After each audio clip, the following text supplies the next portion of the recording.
Words and Music is about songs, and it's about songwriters, people with stories to tell and the gift to make us believers.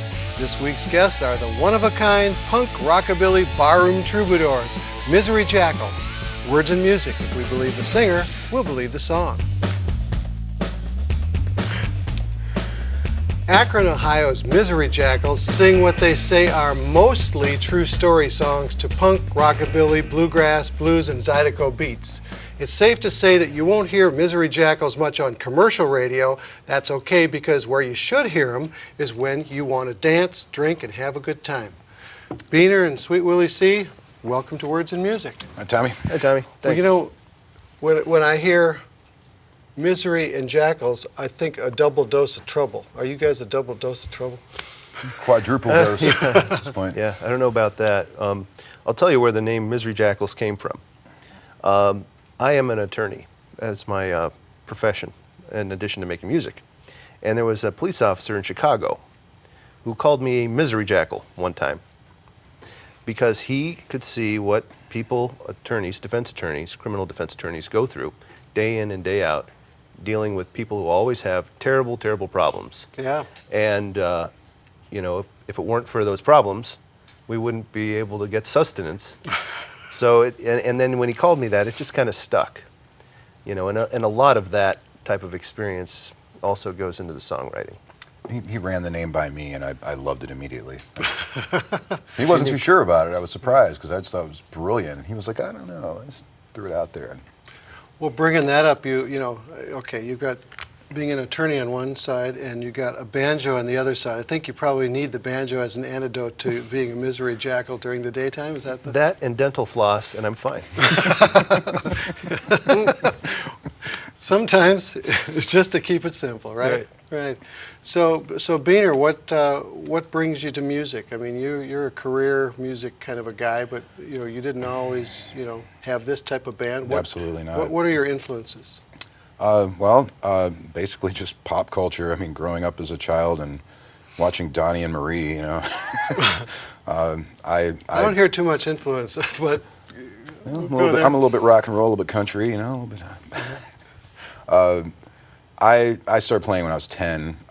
I just took to it as a child. I was pretty decent by the time I was a teenager. Was in punk bands and stuff in my 20s. Just kind of bumbled around for years, playing with hippie jam bands and jamming with people, and just, you know, always looking to put something together, but never really quite found my niche. And when Bill had this idea, we started putting it together, and it very quickly became apparent that I had found it. So, what about your musical influences? Most of my musical influences are punk rock, such as Corrosion of Conformity, Pre-Technocracy, also Dead Kennedys, Bad Brains, really 80s hardcore punk rock I love. And I went, you know, through a long period of time just listening to punk rock. And then after a while, you know, and I played in punk bands. After a while, I kind of opened up. Banjo came later. I discovered bluegrass music. Now, the thing that I love about punk rock is that it has lots of energy. And the thing that I love about bluegrass is that it has lots of energy. So even though I like some slow songs, and I love music with lots of energy, lots of intensity, and I always, once I mellowed out, once I got a little bit older from just listening to nothing but punk rock, I started listening to different things, and I really developed a love of the sound of the banjo and of bluegrass. So at one point I said, you know, I would love to like make a bluegrass punk rock band, because that would just be cool. Two of my favorite forms of music, you know, in one. And you don't see it too much. I had never seen it. Okay. I thought he was crazy. I thought it was a dumb idea. I told him multiple times. I was like... And here you are on the couch together. I had never seen it, and I'll tell you, it was in 1998 when I first mentioned it to a friend of mine who was also in the band, who played washboard. And I said, you know, I'd love to start a bluegrass punk rock band. And he said, you know what? There's a band down in Cincinnati called Hog Scraper, and they have a lead banjo, and it's a drummer, and then they have a guy who plays a washtub bass, and he paints his face up, and he hits the string with a drumstick, and they're just, they're great. I love them. And it was about 10 years later I was able to find them because they were so underground. I had never been able to hear what they sounded like. They're similar to what we're doing, but what we're doing we really developed on our own without really knowing what was going on around us. Which is and the result is a really unique sound. I mean, you can hear influences, which is cool, but everything together is not the train wreck that someone who is someone might expect, right? Right. And so your guitar style works wonderfully. I mean, you're kind of the chick, in the thing, and you're not the boom. But so how long have you been playing banjo then? I started playing the banjo in May of 2006. And I had had a banjo for about 5 years before then. What had happened is a friend of ours who was a front man for a punk band that we both played in here in Ohio called the Nimrods. He got appendicitis, he didn't go to the doctor, he got sepsis, and he died. Oh, wow. And I went to the funeral. It's the first time I'd seen Beaner in a while. And, I just impacted me that life is so short. You really have to do what you want to do musically, however in your life, musically as far as this is concerned. And it's, I said, you know what, I want to play the banjo, I'm going to learn. And I literally went home from the funeral and started to learn how to play my banjo. Wow. That's a great story and a good testimonial to an old departed bandmate. Yeah. So when did you guys start getting together and actually, for serious? It was about If a you could year. call Misery Jackals serious, I'm sorry. It was about a year, I think, after it. And he told me, he called me a few times and said, I'm playing the banjo. And I knew, what style of banjo he was playing. I knew it wasn't like a tenor banjo and a four-string, which a lot of times, I can even play a tenor banjo. I know that a mountain banjo with that high G string and with those picks, and I know it's a very, very, it can take years to learn how to play that thing. It's really tough. And I said, call me in 5 years, And here you are. And he called me a few more times, and after about a year into it, he said, I'm starting to get pretty good at this. Why don't you come over and I'll start showing you some of these traditional pieces. And I thought this was going to be a piece of cake, and I went over there and started learning some of this stuff, and immediately was humbled by the task at hand. Well, in terms of songwriting, you've got Keep It in Your Pants we're going to be talking about. So let's talk about the songwriting process and really kind of then talk about the particular song that you're going to do here. Well, the songwriting process takes a lot of different forms with us. Sometimes I have written songs myself. Bill has written songs specifically himself, but as most songwriters find, the synergy that occurs between two or more people really putting their ideas into a piece, if you're all open-minded, it really creates a better work. Some of the better pieces I think that we've done were collaborated on, where Bill comes up with a lot of ideas that are really just sort of skeletal, just a theme almost. And we've done things where we sit around and brainstorm ideas on it for a while, end up with a few papers full of ridiculous ideas, and in the end maybe a riff and this and that, and in the end I end up taking it, and I just have a gift for kind of cooking things down. I don't always have the most original ideas on my own. He seems to do that from his work and whatnot, but I have a knack for cooking it down and distilling it into something that's, 'cause sometimes these ideas are a little too big and broad. But don't bore us, get to the chorus. Yeah, but Keep It in Your Pants, this particular song was probably the first original I think that we came up with. Well, the one that was finished first. Because I just knew that we had been muddling around with this bluegrass stuff, and I knew, well, we need to start coming up with something unique and original based on this idea and this vision that we have. So I thought, well, I'm just going to write something in just a very traditional bluegrass motif that's just a really filthy, dirty, nasty song. And okay. I think I achieved it quite well. Well, lay it on us. Well, the song, "Keep It in Your Pants," that's a term I think a lot of us may have heard. I've heard my grandmother say it jokingly about it. Remember my father telling me when he told me the facts of life, I'd be all right, boy, if you just keep it in your pants. And initially I kind of got the refrain in my head of the song, and then I had to build the verses. And, I drew upon, I figured I was going to make it throughout this person's life.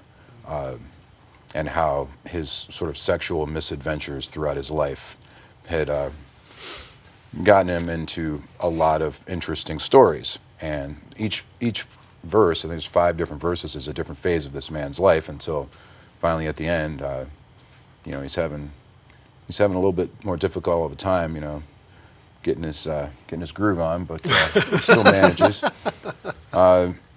The early part of the song, when the person is a child, I'd read a book written by a man named Iceberg Slim, who was supposed to have been a genius pimp, supposed to have had an IQ of 140 or 150, and was a pimp during the jazz era in New York and Chicago. He moved around quite a bit, but he attributed his pimpdom later in life to being molested as a child by his babysitter.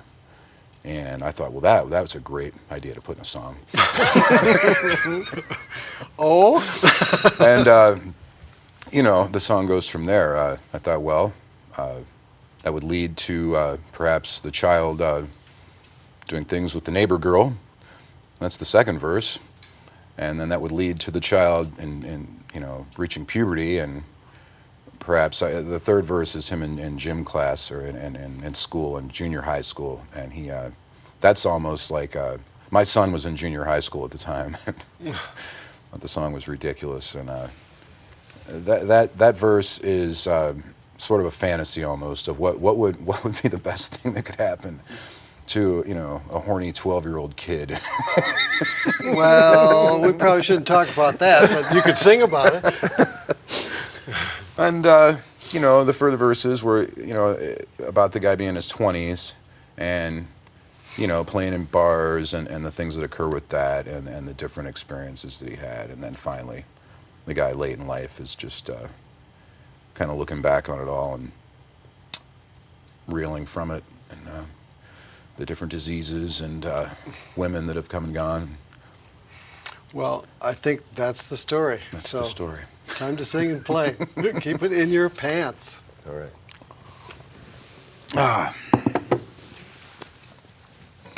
With guitar and banjo.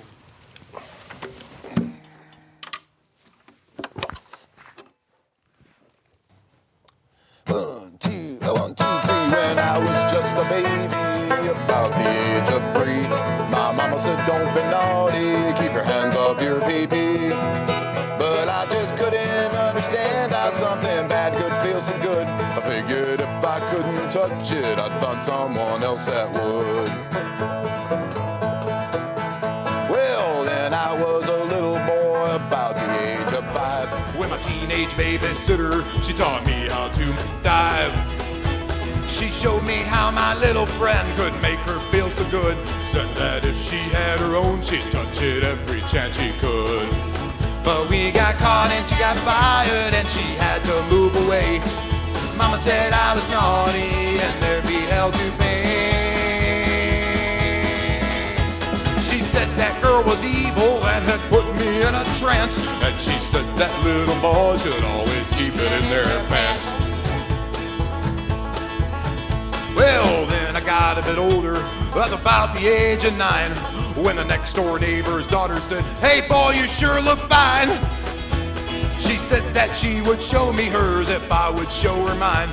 Then we went out back the woodshed and we had a real good time. But we got caught and now her daddy hates me to this very day. Mama said I was naughty and there'd be hell to pay. She said that evil girl had sure to put me in a trance. And she said that little boy should always keep it in their pants. Well then in junior high school I was trying to make the scene, when I got so damn lucky I was sure it was a dream. Went to cheerleaders, they said, hey boy, while we were eating lunch, how should I like to come over and do them both at once? But then their boyfriends heard about it all in gym class the next day, so they mercilessly beat me and spread rumors I was gay. I swore those girls were evil, they had put me in a trance. I was raised a Christian boy and taught to keep it in my pants. Then in my early 20s, I started playing at the bars, and with all those lovely ladies who like boys who play guitars. They tell me how my music made their get so wet, and if I would take them home, it'd be a night I'd not forget. Well, some were short and some were skinny, some were fat and some were tall. I remember all their faces, but their names I can't recall. I have heard in Austin, Texas, that I have a son named Lance. Don't you know that little just can't keep it in his pants?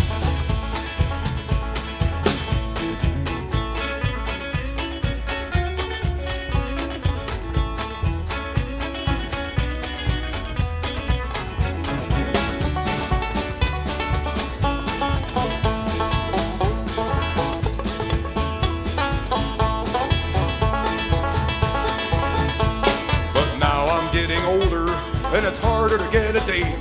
I spend a lot of money and I have to stay out late. Forever searching for the kind of lady that I won't offend.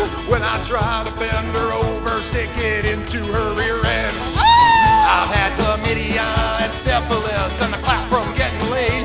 Now I regularly get tested to make sure I don't have AIDS. Oh God, no, cause when the girls are drunk and horny, know the word I just can't say. I know I really should use condoms, but I ran out yesterday. I can still hear my mama calling every time I take that chance. Son, there will be hell to pay if you don't keep it in your pants.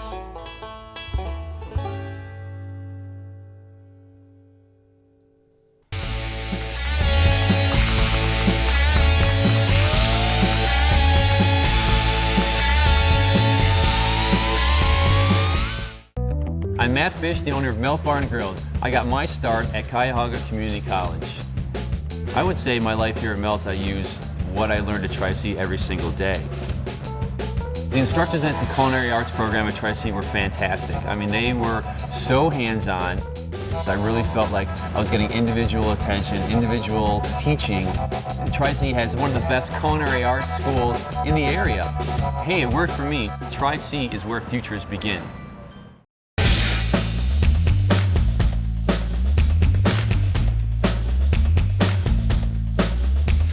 Let's talk about the business of being a musical jackal of all trades. So how are you running your business? What are the plans? Where you been? Where are you going? Well, that would definitely have to go over to Bill. Oh yeah, we're DIY. We do everything ourselves. We try and tour some part of the country at least one time a year for a little bit of a stretch. We record our own CDs, we book our own tours, but I'll tell you what, we have a lot of friends that we've found through playing music and playing with people and just kind of discovering what's out there. We have, I'll tell you, there's a genre label that just cropped up in the past couple of, well, maybe about a month. And they're calling it Triple X, and this is something that Shooter Jennings has. Oh, right. Shooter Jennings and another fellow, I believe his name is Adam Sheets, who has a website called nodepression.com, which is also another term for alt country, alternative, not too rock and roll for country, but too country for rock and roll kind of idea. We don't really have a whole lot of country in our sound. But we have a little bit of country instrumentation. Correct. But we're really an acoustic punk band. But I don't know, maybe we're a little bit more than that too. I don't really know. But Shooter Jennings came up with this idea of triple X is the genre. And a lot of the bands that he has, that he thinks fall into that are punk blues kind of bands, some psychobilly kind of bands, some alternative type of country bands that the music industry itself just doesn't look at.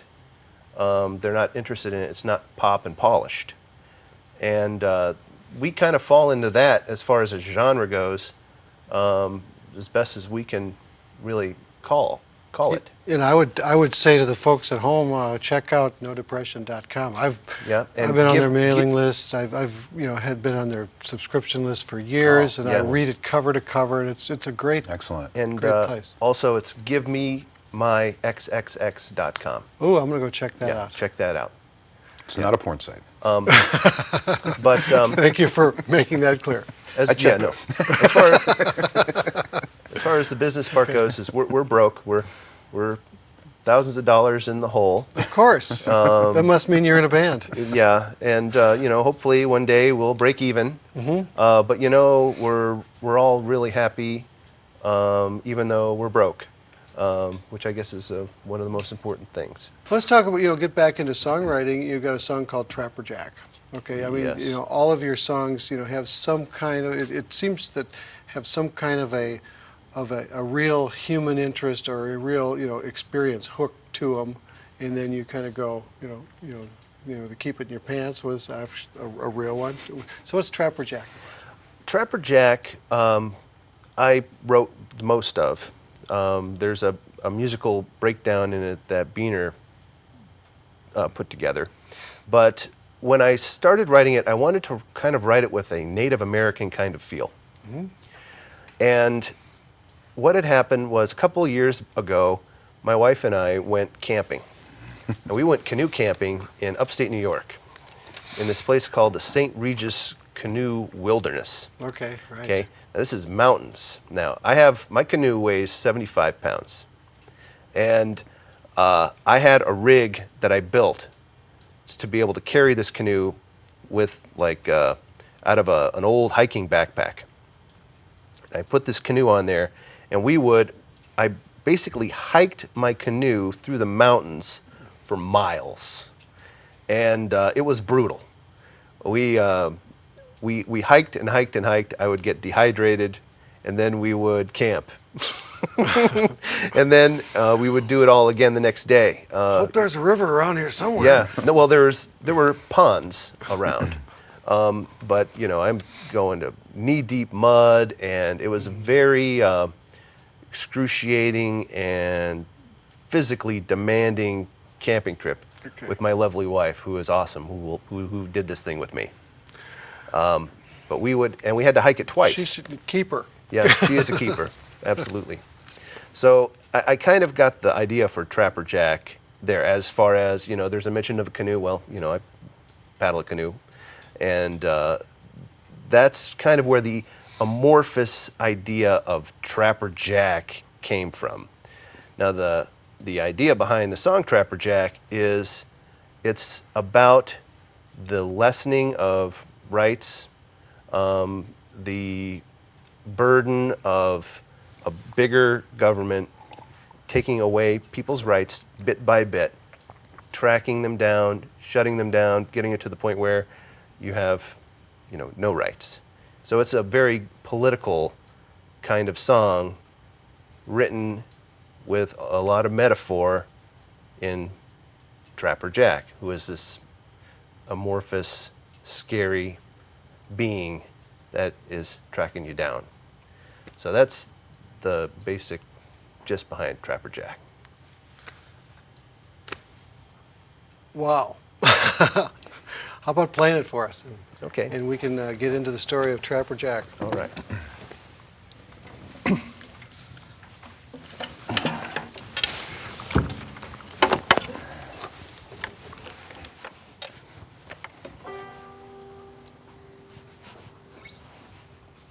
All right. You ready, Beener? I'm ready, Sweet Willie. All right. 1, 2, 3.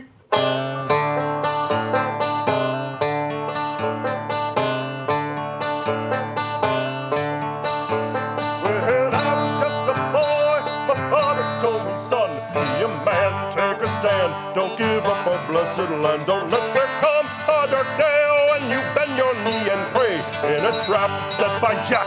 No way out and no way back.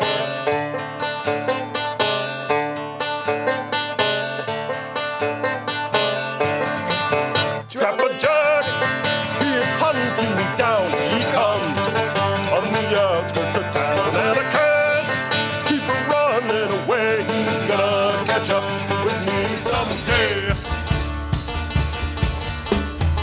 Ho, ha, ho, ha, ho, ha, ho, ha. He has come ahead, a horns and a hands. Trapper Jack, dressed in black, a canoe on his back. He has used a razor knife to cut away my life. Liberty, privacy, in his trap of security.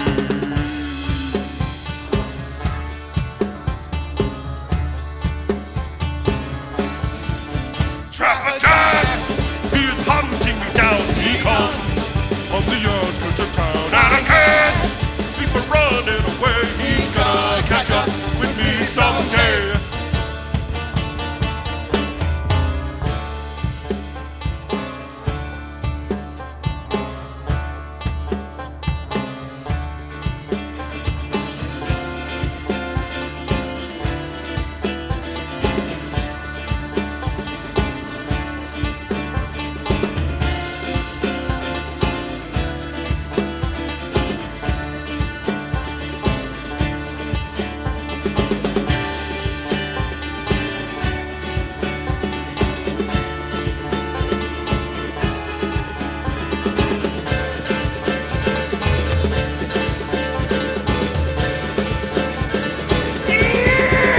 Trapper Jack, he's hunting me down. He comes on the outskirts of town, and I can't keep running away. He's gonna catch up with me someday.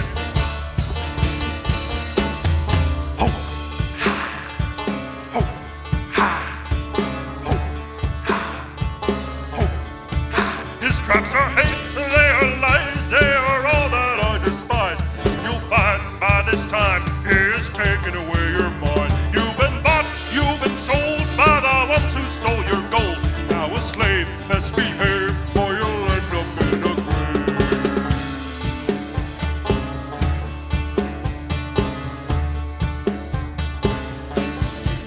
Trapper Jack, he is hunting me down. He comes on the outskirts of town, and I can't keep running away. Act now, or it'll be too late one day.